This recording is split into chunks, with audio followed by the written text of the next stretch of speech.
Hi mga besh! Ayan, share ko lang sa inyo ang aking lunch for today's video. Wow! I-serve ko to kasi nung linggo ay nagtrabaho ang lola nyo. Bumili ako ng paksiw na dilis, ayan, at ang rice ko din. Meron din akong ditong longganisa.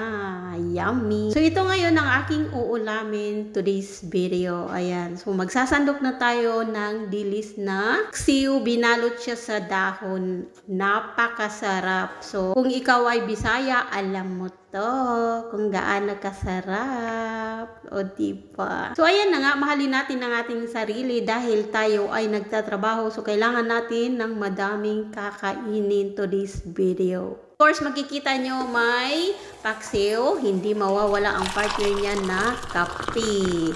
Kasi nga, pag paksiw, may kape. Partner yan, diba? Masarap talaga maging kapartner ang kape. O siya, yan na, ang dami ko nang sinabi. Ayan ang ating kape, ready na siya. So, kailangan na nating mag-chitcha.